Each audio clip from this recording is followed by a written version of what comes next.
पाऊस जोरात चालू होता। नदी नाले पाण्याने वाहत होते। रस्त्याच्या कडेला पाण्याचे डबके साठलेले होते आणि एका डबक्यामध्ये पडलेला होता एका महिलेचा मृतदेह, जो कोणाचा होता हे कोणालाच माहित नव्हते।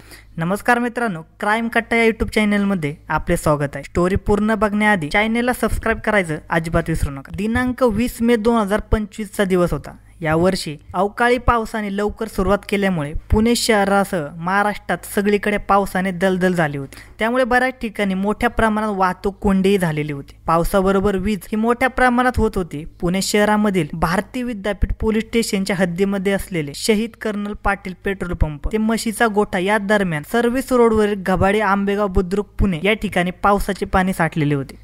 त्या पाण्याच्या डबक्यात एका महिलेचा मृतदेह पडलेला होता। तो मृतदेह रस्त्याने येणाऱ्या जाणाऱ्या लोकांनी पाहिला। डबक्याच्या पाण्यात त्या मृतदेहाच्या अंगावर कोणी वाहन चालक जाईल म्हणून रस्त्याने जाणाऱ्या 2 वाटसरूंनी तो मृतदेह डबक्याच्या बाजूला काढून ठेवला। त्यावेळेस त्या महिलेचा मोबाईल तिथे बाजूला पडलेला दिसत होता। कोणीतरी व्यक्तीने ही माहिती पुणे शहर कंट्रोल रूमला कळवली होती। पुणे शहर कंट्रोलने तत्काळ ही माहिती आंबेगाव पठार मार्शलकडील पोलीस कॉन्स्टेबल जुगुळकर व आगवणे यांना कळवली। ते दोन्ही मार्शल त्या ठिकाणी पोहोचले तेव्हा एक महिला गंभीर जखमी अवस्थेत पडलेली होती। त्याने तत्काळ ही माहिती आंबेगाव पठार चौकीचे सहाय्यक पोलीस निरीक्षक समीर कदम यांना सांगितली। सहाय्यक पोलीस निरीक्षक समीर कदम हे घटनास्थळी गेले। त्यांनी सर्वप्रथम त्या महिलेचा मृतदेह ससून हॉस्पिटल येथे नेला। तेथे पंचनामा करून मृतदेह विच्छेदनासाठी पाठवला। घटनास्थळी त्या महिलेचा मोबाईल मिळवला होता, तो ताब्यात घेण्यात आला। त्या मोबाईलमध्ये असलेले सिम कार्ड काढले, कारण त्यात पावसाचे पाणी गेल्याने त्या मोबाईलला पुसून कोरडा केला। त्या मोबाईलचे कार्ड काढून दुसऱ्या मोबाईलमध्ये टाकून तो मोबाईल चालू केला। त्यावेळी त्या मोबाईलवर कोणीतरी जाधव या नावाच्या नातेवाईकाचा फोन आला। त्यावेळी फोन पोलीस पथकातील अधिकाऱ्यांनी उचलला। हा फोन कोण व्यक्ती वापरताय, त्या व्यक्तीचे नाव काय आहे ही माहिती विचारली असता त्या व्यक्तीने सांगितले की हा फोन नंबर प्रीती सचिन वखार वय 31 यांचा आहे। ती कात्रज जवळ खोपडेनगर पुणे येथील असल्याचे सांगितले। त्यानंतर त्या फोनवर बोलत असलेल्या नातेवाईकाला ससून हॉस्पिटल येथे बोलावून घेतले आणि सर्व माहिती दिली। त्यानुसार ससून येथील वैद्यकीय अधिकाऱ्याने तिचा मृत्यू death due to head injury या कारणाने झाल्याचे सांगितले। त्यामुळे हा खुनाचा प्रकार असल्याचे पोलिसांच्या लक्षात आले। याबाबतच्या आंबेगाव पठार पोलिसांना माहिती देण्यात आली। तोपर्यंत घटनास्थळी भारतीय विद्यापीठ पोलीस स्टेशनचे वरिष्ठ पोलीस निरीक्षक सावळाराम साळगावकर व गुन्हे विभागाचे पोलीस निरीक्षक राहुल कुमार खिलारे हे आपल्या सहकाऱ्यांसह दाखल झाले। त्यांनी घटनास्थळाची पाहणी करून त्या मृतदेह प्रीती सचिन वखारचा आहे समजल्याने तिचा पत्ता शोधून नातेवाईकांना बोलवून घेण्यात आले।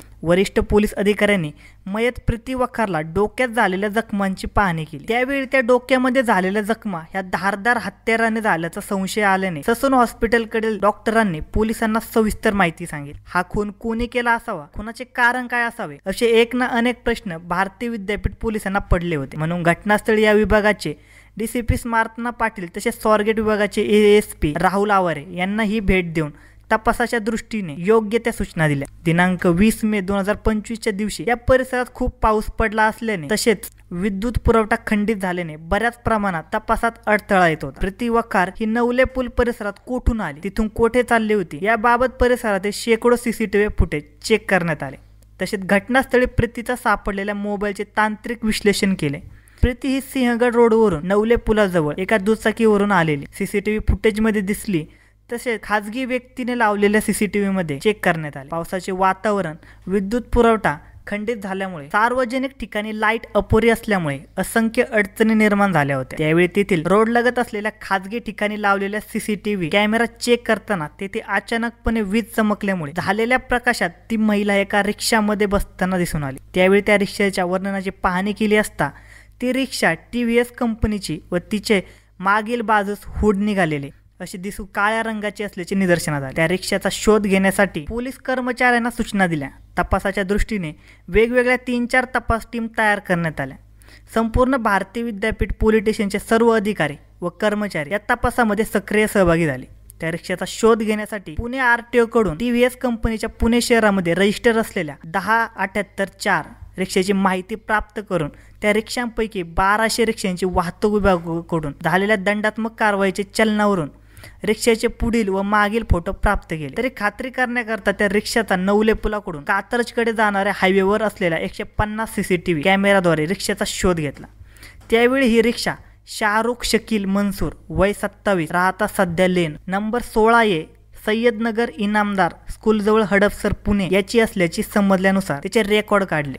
त्यावेळी पोलीस पथकाला समजले की शाहरुख हा सराईत गुन्हेगार असून त्याच्यावर पुणे शहरामधील विविध पोलीस स्टेशनमध्ये 5 गुन्ह्यांची नोंद आहे। त्यामध्ये चोरी, जबरी चोरी, लुटमार अशा गुन्ह्याचा समावेश आहे। शाहरुखबाबत माहिती मिळाल्यानंतर हडपसर या ठिकाणी त्याचा शोध घेतला, परंतु तो फरार झाल्यामुळे त्याच्या मूळ गावचा पत्ता भारतीय विद्यापीठ पोलिसांनी मिळवला। त्याचे मूळ गाव अमखेटा, शाहजपूर, दमपूर, बिजनौर, उत्तर प्रदेश हे समजल्यानंतर तत्काळ त्या ठिकाणी वरिष्ठ पोलीस निरीक्षक साळगावकर यांनी डीव्हीडीचे PSI निलेश मोकाशी आणि त्यांच्या टीमला योग्य त्या सूचना दिल्या। पुण्यापासून एकूण 3200 किलोमीटरचे अंतर होते। त्या ठिकाणी जाऊन उपनिरीक्षक निलेश मोकाशी यांनी आपल्या सहकार्याच्या मदतीने योग्य अशी माहिती काढली। शाहरुख राहत असलेल्या घराच्या बाजूला स्थानिक पोलिसांच्या मदतीने सापळा लावून जेरबंद करून त्याला पुणे येथे आणले। त्यावेळी तो सुरुवातीला काही बोलत नव्हता, मात्र त्याच्याकडे खोलात खोल शिरून तपास केला असता त्याने गुन्ह्याची कबुली दिली। त्यानंतर गुन्ह्यात वापरलेली रिक्षा तसेच त्याच्या अंगावरील कपडे जप्त करण्यात आले। प्रीती वाखारेला रिक्षामध्ये बसवून लुटमार करण्याच्या उद्देशाने तिच्या जवळ असलेले पिशवी ओढण्याचा प्रयत्न केला, मात्र प्रीतीने त्यास प्रतिकार करण्याचा प्रयत्न केला म्हणून त्याने तिला धारदार हत्याराने डोक्यामध्ये मारून गंभीर जखमी केले असल्याचे सांगितले। याबाबत भारतीय विद्यापीठ पोलीस स्टेशनमध्ये गुन्हा दाखल करण्यात आलेला आहे। धन्यवाद मित्रांनो, अशा नवनवीन मराठी क्राईम स्टोरीजसाठी आजच आपला YouTube चॅनल क्राईम कट्टा याला सबस्क्राईब करा।